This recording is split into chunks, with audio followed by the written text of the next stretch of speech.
CK मराठीमध्ये आपलं स्वागत आहे। CK मराठी। कवठेमंका पोलीस ठाणे हद्दीतील गुन्हेगार अभिजित कोळेकर टोळीला डॉक्टर बसवराज तेली, पोलीस अधीक्षक सांगली यांनी सांगली सोलापूर जिल्ह्यातून 2 वर्ष कालावधीकरिता हद्दपार आदेश पारित केला।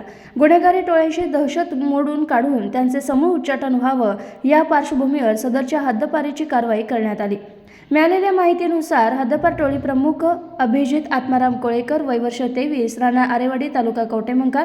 टोळी सदस्य समाधान धोंडीबा गडवे, वय वर्ष 22, राहणार आरेवाडी, कवठेमंका। या टोळीविरुद्ध 2020 ते 22 या घातक शस्त्राचा धाक दाखवून खंडणीची मागणी करून दुखापत करणं, मालमत्तेचे नुकसान, अल्पवयीन मुलीस पळवून नेऊन बलात्कार करणे, पोक्सो, घातक शस्त्रांशी गंभीर दुखापत करणे असे शरीराविरुद्ध आणि मालमत्ता विरुद्धचे गुन्हे दाखल आहेत।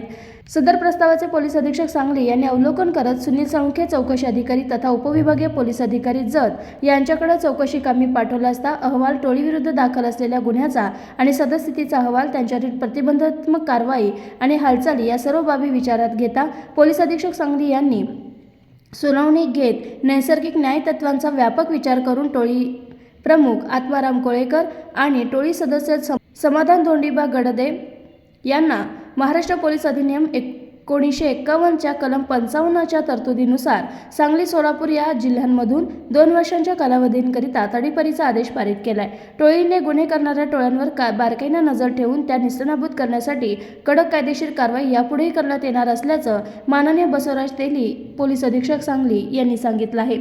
या कारवाईमध्ये डॉक्टर बसवराज तेली, पोलीस अधीक्षक सांगली, रितू खोखर, अपर पोलीस अधीक्षक सांगली यांच्या मार्गदर्शनाखाली पोलीस निरीक्षक सतीश शिंदे, स्थानिक गुन्हा अन्वेषण शाखा सांगली ज्योतिराम पाटील, पोलीस निरीक्षक कवठेमंका पोलीस ठाणे, श्रेणी पोलीस उपनिरीक्षक सिद्धापा रुपडर, पोलीस कॉन्स्टेबल दीपक गट्टे तसेच महिला police head constable Manisha Bhajbale, Kavathemahankal police ठाणे यांनी सहभाग नोंदवला आहे।